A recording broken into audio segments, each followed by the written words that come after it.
Today I'm going to be showing you the basics of creating and placing primitives in 3D Studio Max. The first thing I want you guys to look at is the interface here, and specifically these 4 viewports. By default, 3D Studio Max is going to say that this upper left one is the top view, the upper right is the front view, the bottom left is the left view, and the bottom right is the perspective view. I strongly suggest keeping it this way. Many students in the past get very confused by you can customize these any way you'd like. You can also just go in here and rotate any one of them you want to. The reason I suggest that you don't is that when you are creating objects, it tends to get a little bit confusing where you're looking.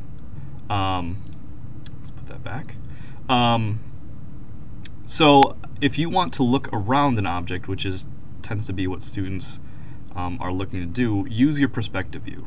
But keep the front, top, and left view right where they are, just so you can be very clear on what you're looking at. To get us started, I'm just going to create a simple plane.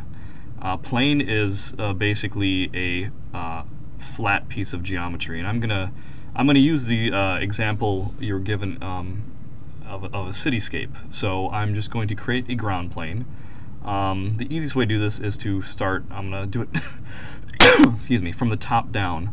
So I have plane selected. Again, this is under geometry, which is the sphere, and then just click plane. And now from the top view, I'm just going to click and drag. And as you can see in all my viewports, that I've created this flat piece of geometry. Now, as you can see, it's created 16 boxes here. When it comes to modeling, just to be efficient, you don't want to create any more faces than you have to. Since I'm going to keep this flat, I don't really need 16. What you can do is designate how many length and width segments you'd like here under parameters. So I'm just going to knock those down to 1 and 1. And as you can see, it's updated here in the geometry. I can also change any of the sizes I want to in terms of length and width that I would like to. If I want to move this, I can just go up here and press select and move. As you can see, when I do this, I'm given a number of handles. You see a green one, which is representing the y-axis. You can see there's a little y there. Blue is z-axis. Red is x-axis. So if I roll over one of these in particular, and I click and drag it, it's going to move it only in that direction. Right? This is how you can really make precise movements with your objects. As you can see, if I'm moving the x-axis, you're not seeing anything from the left panel because it's moving perfectly in a straight line along the x-axis. Again, I can do the same thing here. As you can see, it's only moving in one direction. Now, if you roll over, here's a good thing to point out. If you have a viewport selected and hit Alt-W, it'll zoom in on that viewport. Hit it again, it'll go back. So if I roll over and I see the little box between 2 axes, I can actually move it in 2 different directions at once. Let's go back to the main view so you can see what that looks like. So as you can see, I can move 2 directions at once.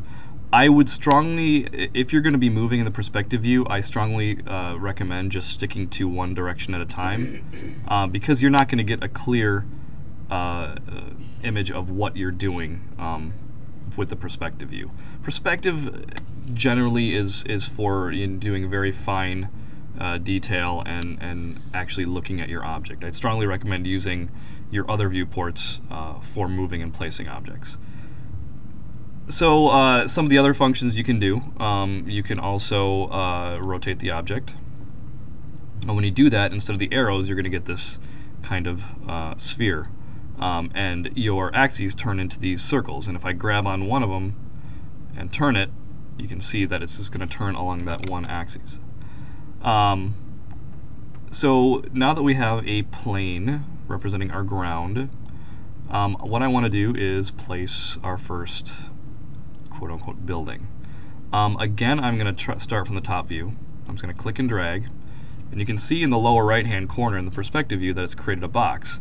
Now I haven't let go of the mouse, and when I do, it's going to allow me to move it, give it some height. And I click one more time and the object will be done.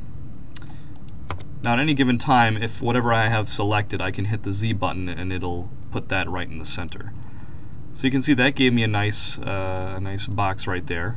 And at any time if I want to go back and modify it, I can go to the Modify tab, and this is where I can adjust any of the different parameters of the primitive. Let's look at some of the other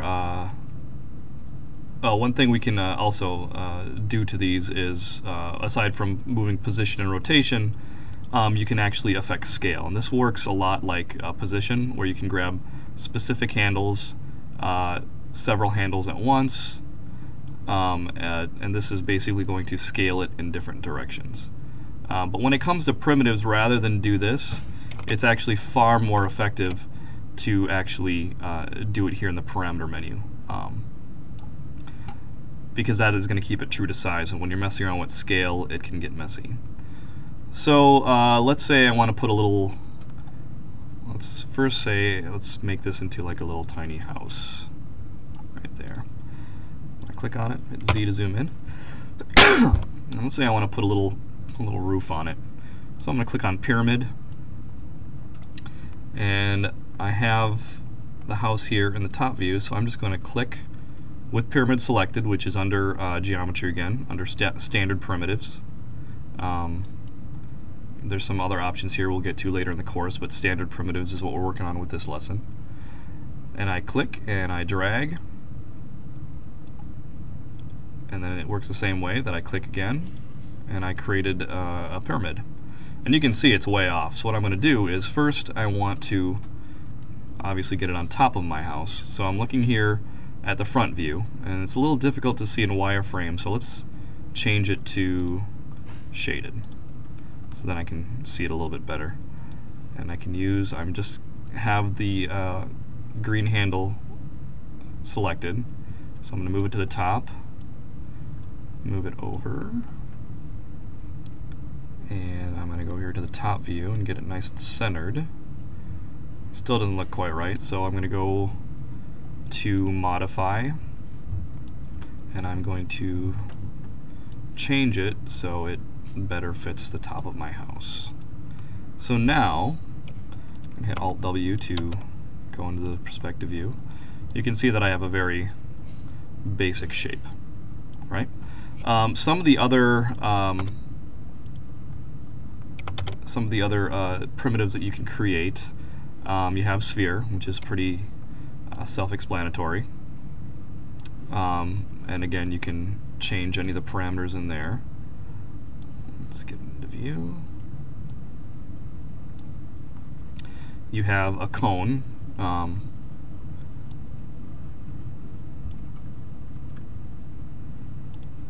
which actually works in 3 steps. So let's move that into view.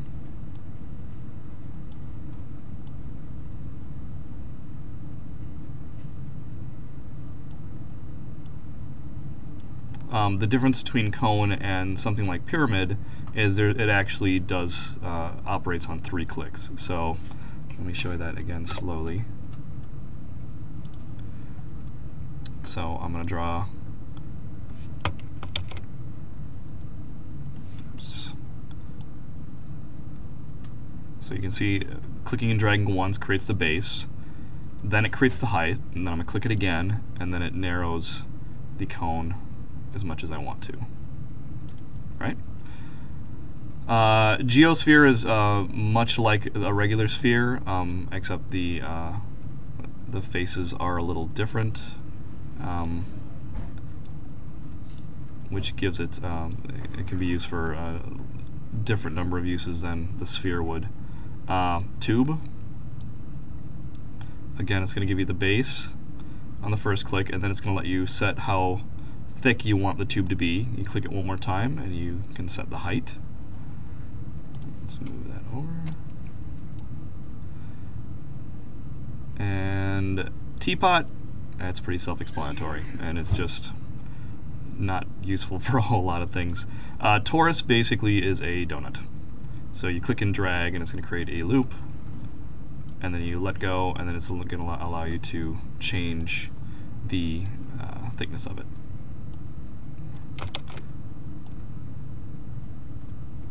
So, worth mentioning when you're using the scale tool,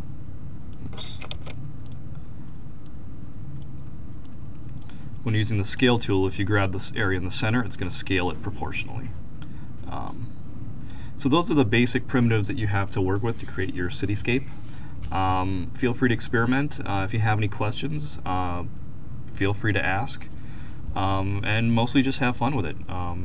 You know, most pieces of architecture can be broken down to primitive shapes, so, you know, experiment. If you want to take a building in particular, go ahead and try and create it with primitives.